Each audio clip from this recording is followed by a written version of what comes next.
Let me begin by just saying, when you hear the word diabetes, what comes to your mind? Fear. It's scary. It's a whole change of your life. You have to change everything. Change your way of thinking, your way of eating, just everything.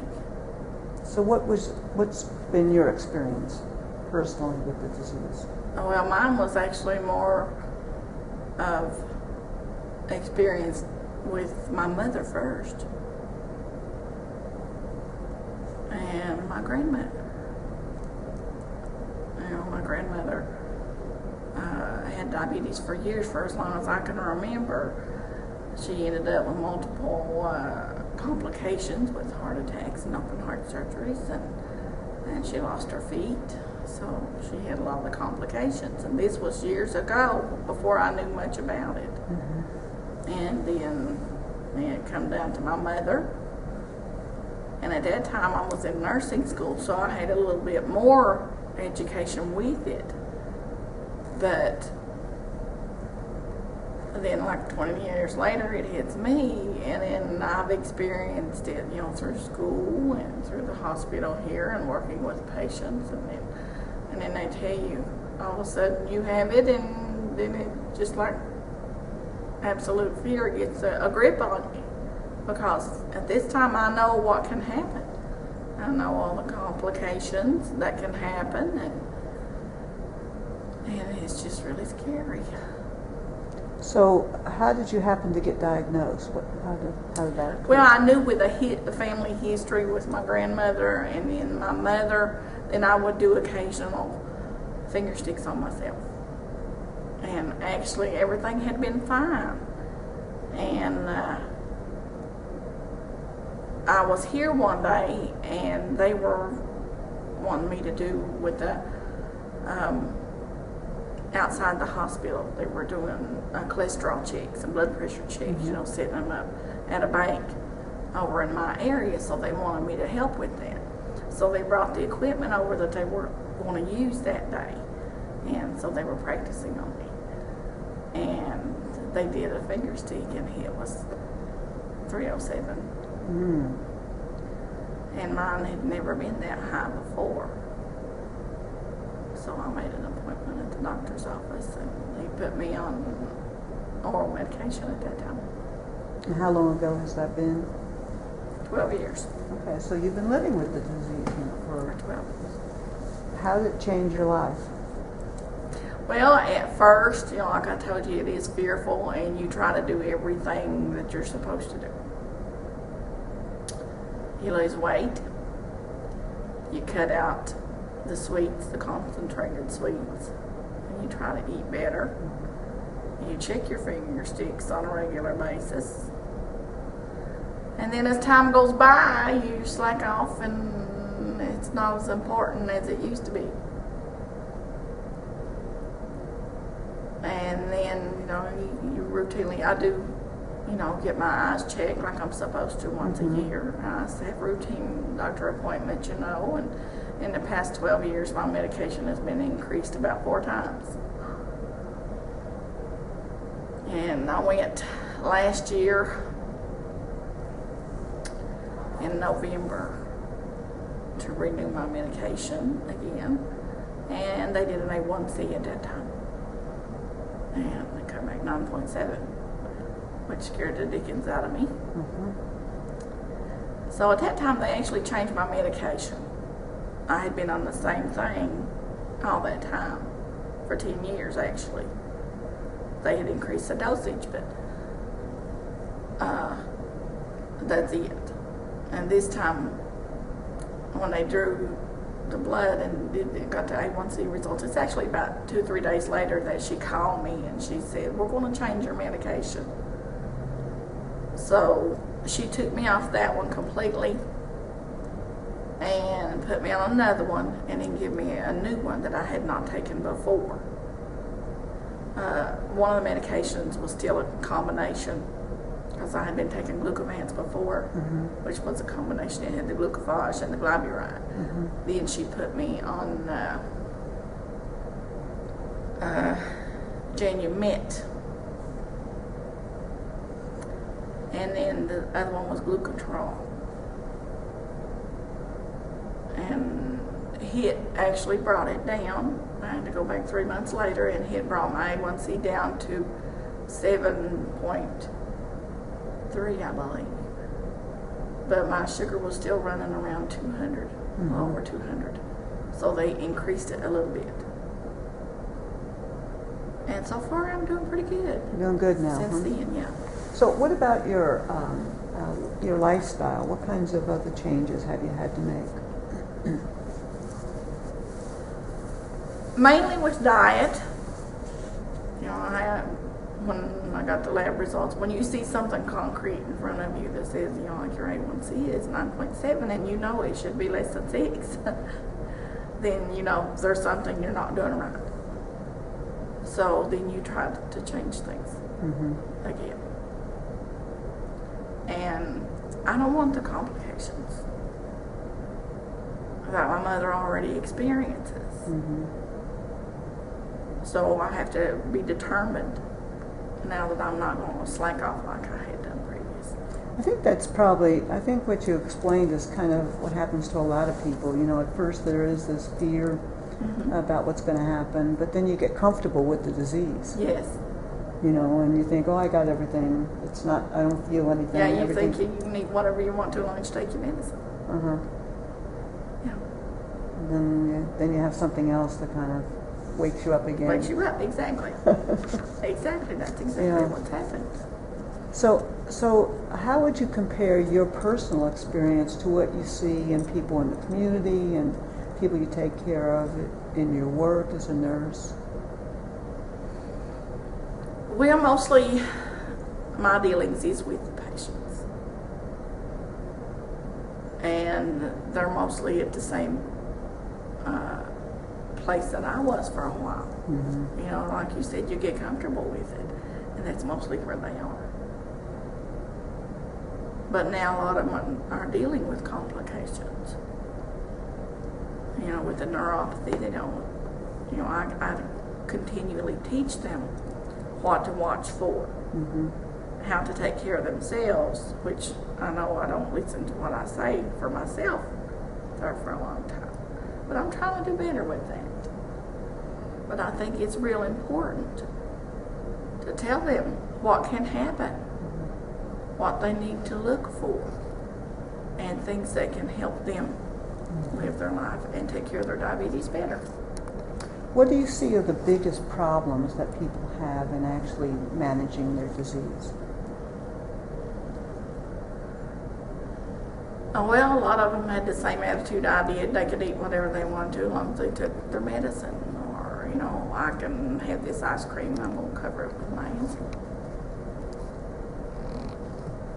They don't. A lot of them don't seem to think.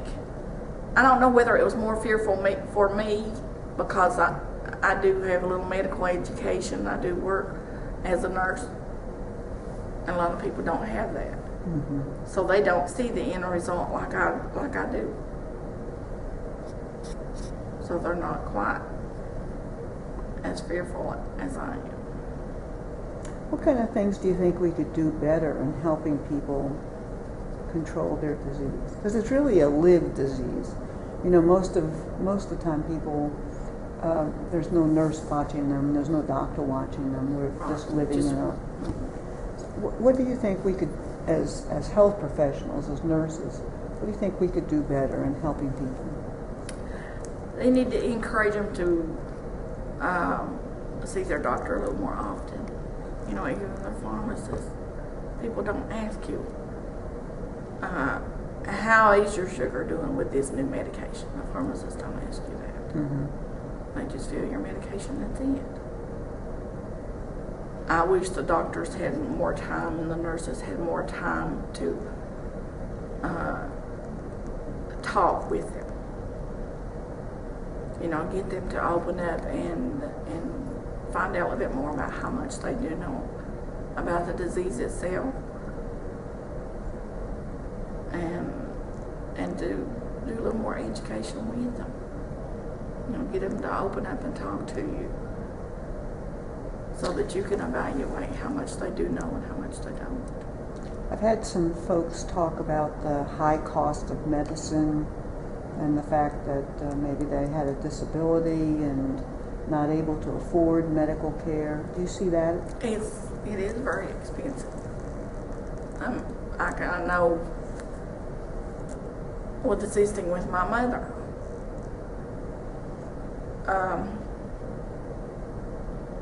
There are, at a certain time of the year, if a patient's on a lot of medication, like my mother's on a lot of medication, she has the complications of diabetes. And when you're on a lot of medications, all she has, they're on a set income, and the Medicare only pays for a certain amount. And once you reach a certain amount at the end of the year, you go into what they call a donut hole. And Medicare does not pay anymore. I had no idea about this until I experienced it myself with her. Mm-hmm. And I went to the drugstore one day to get her medication, and she gives me this big, huge amount of what it was, and I knew what I'd been paying before, and I thought, wait a minute, something's not right. And then that's when they're trying to explain to me what that was, that Medicare's not going to pay anymore. You have to pay for everything out of your pocket from here on out. A bottle of insulin was $50. And I see what she does. She reuses syringes because of the cost. She won't take her. She says she forgets. But I know she'll skip her insulin at times. She won't take what she's supposed to. Just to make it go further. She don't understand, She got up the other morning and her blood sugar was 129, which was good for her. And she said, it's too low, I'm not going to take my insulin. But she didn't realize that by not taking her insulin, by evening time, her blood sugar is going to be very high. Mm-hmm. And then she's going to have to take additional insulin. Mm-hmm. Now, she don't realize because she had a stroke, and she forgets a lot of things. So that's the reason I have to help her a lot with her medication. Mm-hmm. But the cost is tremendous for them. Mm-hmm. It really is. She's on, she takes a oral medication, plus she's on insulin twice a day. Mm-hmm. So it is expensive. Very expensive. She has to pull the money out of her pocket to pay for it. And your mom's probably like other people in the community. Other people probably have similar problems. Yes. Do you have people that you're caring for here at the hospital talk to you about they can't afford things, or they won't mention it? Yeah, they'll comment. I can't afford all this. All this medicine. It's too expensive. Mm-hmm. I can't take it. It's like they'll tell me at times, they'll say, if I buy all this medicine, then all my money's gone, I can't eat. Mm-hmm. Mm-hmm. And then the only choice I have is to notify social services and let them see what they can do mm-hmm. to help them. But yeah, you hear that. Yeah. Now, so we have kind of two problems. We have the problem of the people who already have the disease and try to prevent the complications. But then there's the other side of the story that we're seeing a lot of children, young children, and their parents, sometimes young parents, actually obese, overweight. Mm-hmm. And so we know we can prevent type 2 diabetes, but yet it's growing and growing and growing, and a lot here in even this county. Do you see a problem with the way people are living their lives? And I don't mean being critical, I mean the fact that we're too heavy and we're not active enough. Exactly. I see a lot of that with the patients that comes in here, with the children that comes in here. There are a lot of obese children. And that on down the line, what's going to happen. Do parents seem to be concerned about this overweight or obesity in their children? Not really, they don't. Not too many of them do. They don't. And I know parents love their All kids. they would have to make was just a few little changes here and there that would correct a lot of it. Mm-hmm. What kinds of things would you suggest that parents start thinking about doing? With a lot of their concentrated sweets that they have. You know, you get children in here that don't drink anything but sodas. They think they can have candy bars, eat chips all day long. They'll eat that kind of food and won't eat, the trays that's brought to them. Mm-hmm. Because they eat junk food all day long. They sit and they play games all day long. They're not active. When I was a child, you love to get outside and fresh air, and there's all kinds of things that you could do outside. Children aren't like that now. I know that with my own kids. They did not want to get outside when they were little bitty kids, and you had to go outside with them and watch them. But once they got older, and you could say go outside and play ball or ride your bicycle. They didn't want to do that. Mm-hmm. They were more into video games and watching TV. And they know, they're older now, and they know, mom's got diabetes, and they know that they're at risk for it. Mm-hmm. Mm-hmm. Well, how do we help parents make this change and know better about what they need to do to make help their family be healthy? Other than constantly talking to them, telling them what can happen, giving them just a lot of encouragement to try to make small changes. Mm-hmm. It doesn't have to be something big. It doesn't have to be something radical.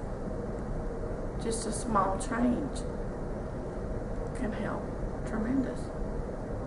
Do you think that local people would respond better to a negative or a positive message? And let me explain what I mean.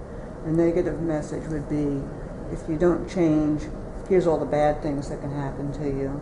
Or here's a positive message like, you love your parent, you love your family, you want the best for them.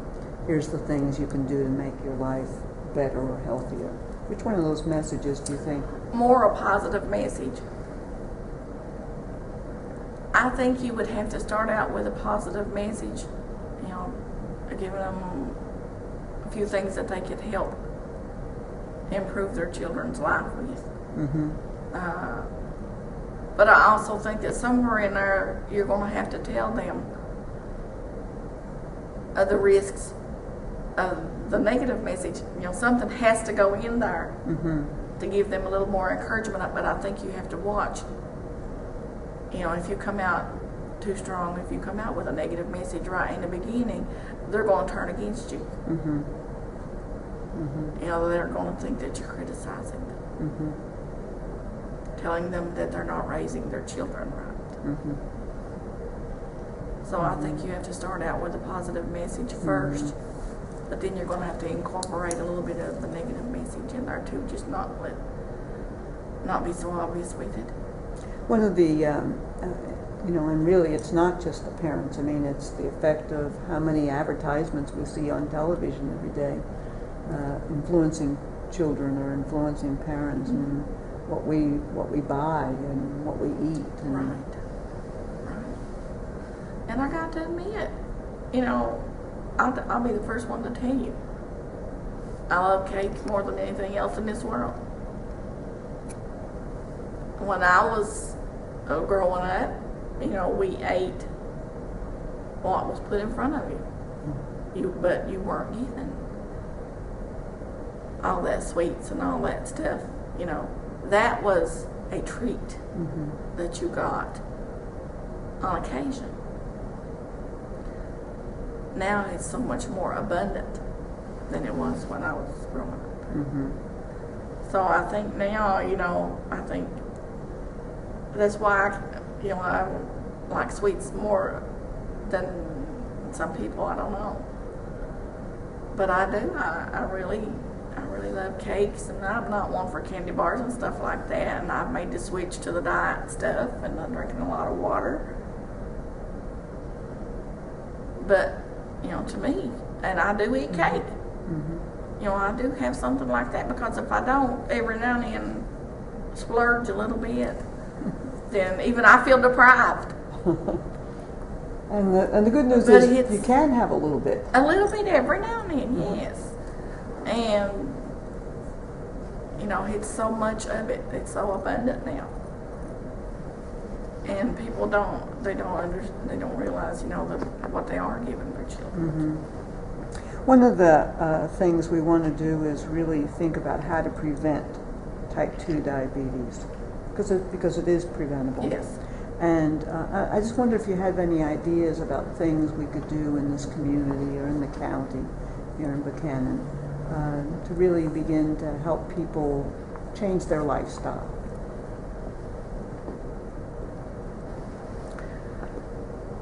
I don't know, maybe health fairs.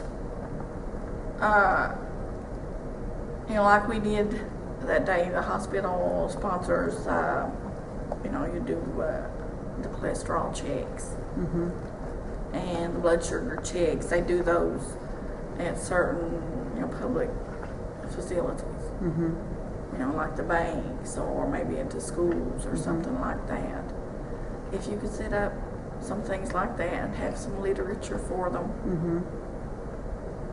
and just talk, get some encouragement, maybe advertise it so that it'll be in a real public place, and maybe you can have literature handouts that you can give them, and just some positive reassurance to somebody. It might help.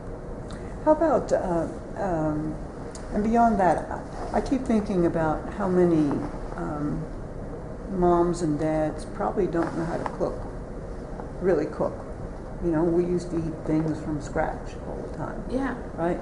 But now so much food is processed and packaged, and you put it in the microwave, or you add water, and in 3 minutes you have your meal. Right.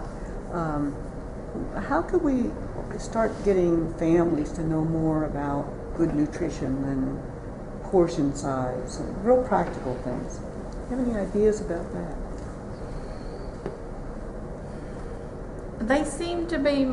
Most people seem more to be away from like the family dinners.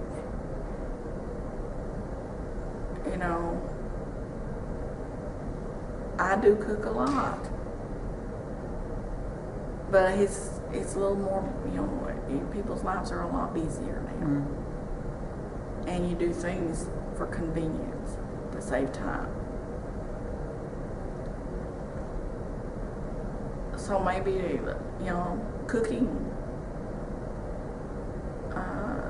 recipes would help. I love to do the new recipes. And I have several of the diabetic cookbooks and stuff at home. And just simple little changes when you cook things is all it takes. And it doesn't change the taste of the food. Yeah, you're exactly right. Now, are you active? Do you get working? I know you're up and down the hallway, right? But do you do other activity? Not a lot, no. No, I'm extremely busy with, I have a full-time job here. I only have one child living at home now, and my husband is disabled now due to cancer, so I'm tied up a lot at home. And then with my mother, I have spent a lot of time with her due to her complications. So it's hard to fit. It's hard to be any physical activity, and I'll be the first one to tell you I hate exercise. I hate it. I always have hated it. Don't like to sweat, huh? I don't know whether that has anything to do with it or not. I do like to get outside and walk. That's good. And that's exercise. That's exercise. Yeah, and sometimes just it's hard to try to make time for that. And I need to do that a little more often. Well, I encourage you. Because I need encouragement myself. You know, I think we're all living It's good. lifestyles. You need to do it with a partner, someone else, a friend to go with you, and it's much more pleasant that way. Mm-hmm. And would be more apt to continue than if you try to do it by yourself. So I'm going to encourage you to find a partner. Find me a partner, yeah. To start, you know. I agree. You know, I mean, I think and that's kind of what we have to do with each other, I think, is to really find ways to encourage one another to really change what we're doing. It is not easy. It's not easy for any of us because our lifestyles have other demands on us, don't they? Yes. You know, it's really, really different. One last question. I don't know if you belong to any groups or church or other social groups here in the community, but I've been trying to think about how do you get these groups more engaged in thinking about good health and the things we can do to help our local families and our children to do better in their lifestyle. I don't know if any groups has anything to do with that. Now I know Pam Hinkle, the diabetic educator here, she has some programs here where she has people come and, you know, she does education with them. Mm-hmm. But you think on that a regular schedule, but I don't know if anything else like that. You I think haven't that, seen anything like that. Well, I guess what I'm wondering is, would the groups be open to having people come, or beginning to think about that as a way to teach people differently than what we've done? I don't know. I'm not involved with anything like that. I don't. You know, Okay. once I am involved with, I don't know that they would. Okay. Okay. Sounds good though. It sounds interesting. Sort of trying to think outside the box. Yeah. You know, trying to do things we haven't done before. Yeah. I hadn't thought of that. I'd like to encourage you to get involved with the Diabetes Coalition that's here. One of the things that I've found in working with folks that if they get involved with the local group, it encourages them. Yeah. It encourages That's the encouragement you need. Yeah, yeah, and you know, and you're doing good for yourself, but you're doing good for others too. So you might want to talk with Pam a little bit more and think about how you can actually get much more involved. Sounds like your cup runneth over with plenty of things to do already, you know, but things change, and you know, there may come some times that you can do, and sometimes even doing these things can be fun, and sometimes we don't have enough fun times in our life. We're so busy rushing off to do things we have to do that we forget about just socializing and having a good time. Yeah, I'm going to take her up on that. That sounds good.